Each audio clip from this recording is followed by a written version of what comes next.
Good evening. It's Saturday, the 11th of October. I'm Erin Viner, and this is IBA News broadcasting from Jerusalem. There are fresh attempts to revive the Israeli-Palestinian peace process.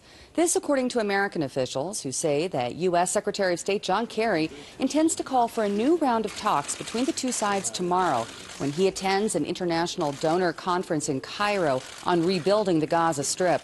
The officials are also reporting that Kerry is planning to hold talks with Palestinian Authority President Mahmoud Abbas on the sidelines of the Egyptian conference, following their previous meeting at the United Nations General Assembly in New York in September.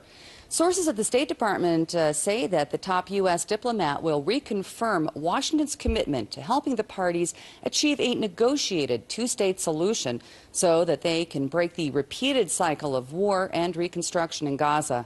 Kerry and 30 of his counterparts are set to convene tomorrow with UN Secretary General Ban Ki-moon, who is seeking a record $1.6 billion in aid for reconstructing the enclave following this summer's conflict with Israel.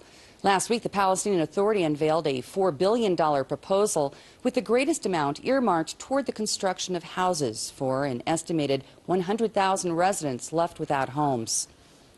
Kurdish defenders of Kobani are engaging in fierce battle to maintain control over the strategically located Syrian town on the Turkish border and struggling to repel the Islamic State forces advancing from two sides. More than 2 weeks of airstrikes by the U.S.-led coalition targeting the radical jihadists have so far been ineffective in blunting the ISIS onslaught, which began in mid-September as part of its rampage across northern Syria, western and northern Iraq, swallowing up large chunks of territory and imposing a reign of terror. Capturing Kobani would give the heavily armed group a direct link between its positions in the Syrian province of Aleppo and its stronghold of Raqqa to the east, providing ISIS with full control of a lengthy stretch of the Turkish-Syrian border. As Islamic State fighters continue their attempts to completely conquer Kobani, civilians who fled the conflict are giving eyewitness testimony about the atrocities that they've seen to the UN High Commissioner for Refugees. People have been reporting to us executions and other atrocities by ISIS fighters. One man said he'd fled his village because people taken captive were being beheaded. Another said he was held prisoner after being sentenced to death in a makeshift court set up in a school in the town of Manbij. He told UNHCR that some 400 prisoners were held in this former school, about 100 per classroom. They were beaten with leather belts daily. He reported witnessing 7 men who had been sentenced the same day being beheaded in front of him. He was due to be executed on 28th of September, but managed to escape with others when the school was hit by bombs. He reported being horrified to see human heads mounted on the fence of the main park in the town for others to see. This man still fears for the safety of his wife and children, whose whereabouts currently are unknown to him. An Israeli Arab man believed to have been fighting with Islamic State terrorists in Iraq has reportedly been killed in battle. Family members of Ahmad Habashi, who reside in Iksal near Nazareth, say they were informed today of his death in a telephone call from another Israeli Arab who has also joined the Islamic State. Dozens of relatives and friends of the 23-year-old came to the home to console the mourning family. Security services say that the radical ISIS group has reportedly been gaining support among the Israeli Arab community. Security services in the United Kingdom are monitoring thousands of terrorism suspects in London on a daily basis, indicating that the threat from Islamist extremists may be far greater than previously acknowledged. This disclosure from the city's mayor, Boris Johnson, today, saying that police are remaining very, very vigilant and are also very, very concerned. The statements come just one day after Britain's most senior counterterrorism official, Mark Rowley, advised police to maintain a nationwide alert to possible risks to their safety. Speaking to the Daily Telegraph, Johnson pointed out that the country's international threat level was recently raised to its second highest classification of severe, meaning that an attack is considered highly likely. And he said that security services are involved in thousands of operations every day. In August, British Prime Minister David Cameron said that the Islamic State terrorists pose the greatest ever security risk to the country. Until now, one of the sources of the deepest concern is the prospective return to the UK of the 500 radicalized Britons who are believed to have been fighting with ISIS and al-Qaeda forces in the Middle East. Now Mayor Johnson is indicating that the threat from homegrown terrorist plots is even more widespread than previously considered. Tensions between Washington and Jerusalem have seemingly increased following the recent summit between Prime Minister Benjamin Netanyahu and U.S. President Barack Obama at the White House. Despite criticism that Netanyahu has left Israel more isolated than ever, veteran diplomat Yoram Ettinger says that the country's position has never been stronger. I assess that Israel is more integrated today within the global system and certainly with the U.S. than any time before, partly because of Israel's own economic, scientific, military achievements, but mostly because of global developments. By the day, Israel is becoming much more essential strategic partner for the U.S. and I would say unique partner. Europe has lost it long time ago. U.S. is facing intensifying threats. U.S. is cutting dramatically its own defense budget, defense posture, and Israel has become the only element in the Middle East and beyond which can make up for that shortened American strategic hand in face of threats which threaten both the U.S., Israel, and the entire Western civilizations. This has to do with military operations. It has to do with military intelligence. It has to do with military industry. And it has to do also with Israel's commercial industry.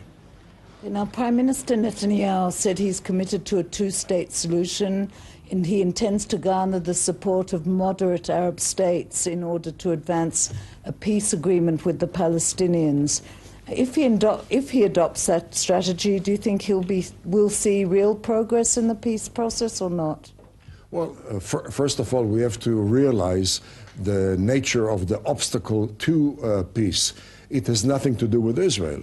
It has to do with the endemic, inherent structure of the Arab world around us. Does it really make sense that the Arabs who haven't been able to achieve peace among themselves during the last 14 centuries are going to share with us, the infidel Jew, that which they are yet to accord to one another? I wish it would be logical.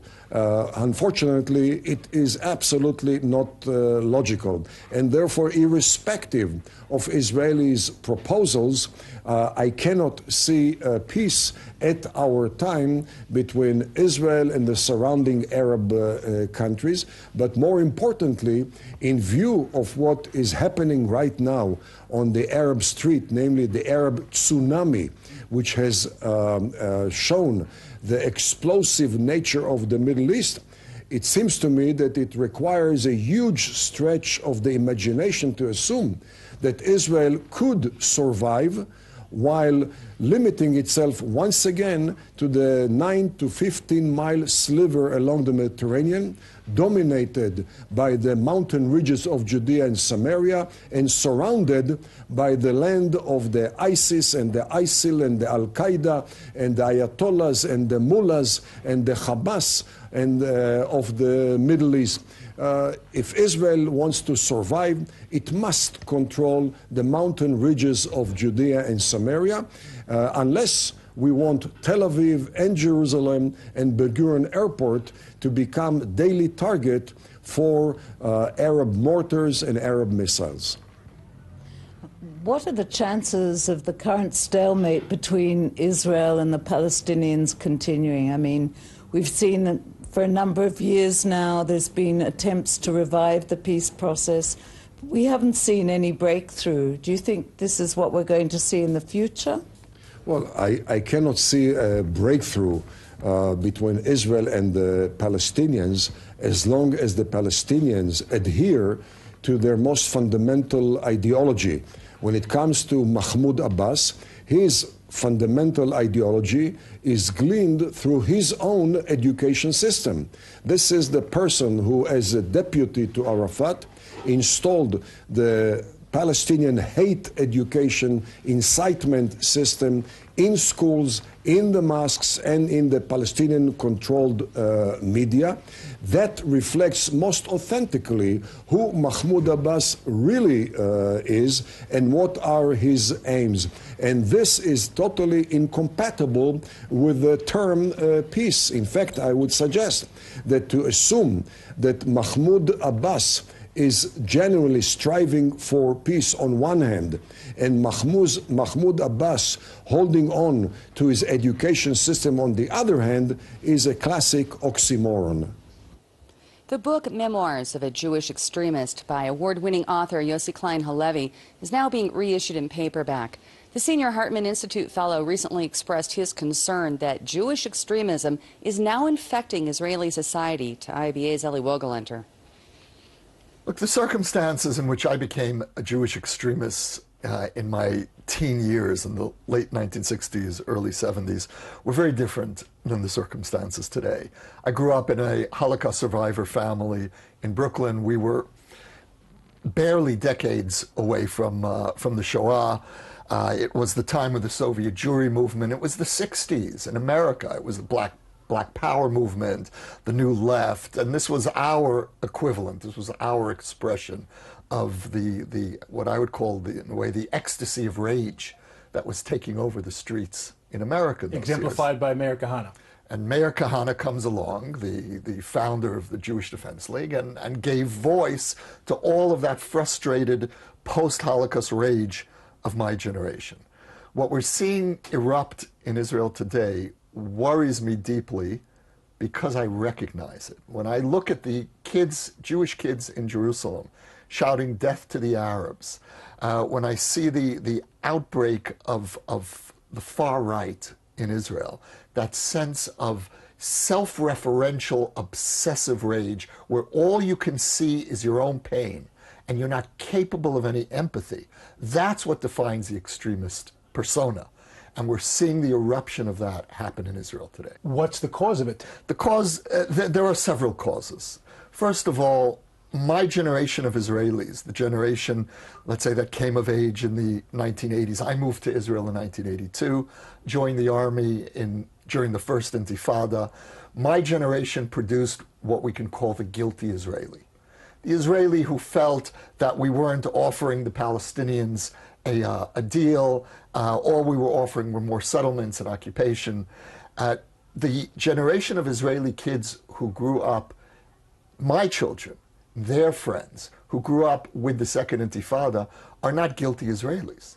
They grew up after Israel tried to make peace with the Palestinians and got back 4 years of suicide bombings, after we withdrew from Gaza and got back 10 years of rockets on our cities. And so these kids are growing up with a great deal of understandable anger. Where that understandable anger becomes dangerous is when it spills over into undifferentiated rage against all Arabs, all Arab residents of Jerusalem, Arab citizens of Israel. There have been repeated physical attacks, violence against Arabs in this city, and the burning of a 16-year-old Arab boy this past summer is something that haunts me all the time. But it was done by someone who was deemed to be not fully mentally capable. With assistance. He didn't do it alone. And the next day, after the burning was revealed, I was walking in downtown Jerusalem, and I came across a group of young Jews in Kikar Tzion in Zion Square, and they had set up memorial candles for the 3 Jewish boys who'd been kidnapped and killed. And the memorial candles formed the words, Mavet la'Aravim, death to the Arabs. Now, this is the day after an Arab boy is burned. So for me, there was a double shock. First, the shock that this could have happened at all, that Jews could have been capable of this. And secondly, that many Jews apparently were not necessarily shocked, didn't necessarily share that revulsion. And what worries me as a recovering Jewish extremist, if I can put it that way, is that the depths of Jewish rage when are so profound that when they are unleashed, it is a danger to Israeli democracy, to Israeli society. Beautiful. Well, there was an impressive thunderstorm across the country last night, accompanied by rain showers and bolts of lightning. Unfortunately, the extreme weather caused a fire in the Gamla National Park due to a lightning strike in the area. Firefighters rushed to the scene to battle the blaze, and the Golan Heights Reserve was closed to visitors this morning. Turning to the forecast, an IBA weather team says that we can expect another drop in temperatures tomorrow to unseasonable lows, with the possibility of more isolated rain showers. Here's what we should see at home and abroad for the next 24 hours.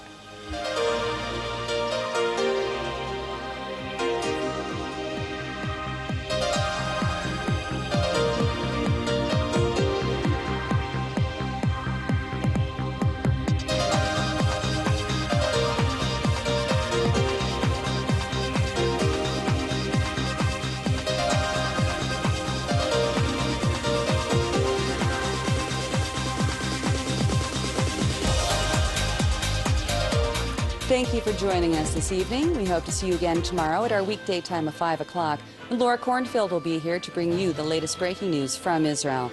I'm Erin Viner, wishing you a great week. Moedim L'Simcha and Shalom from Jerusalem.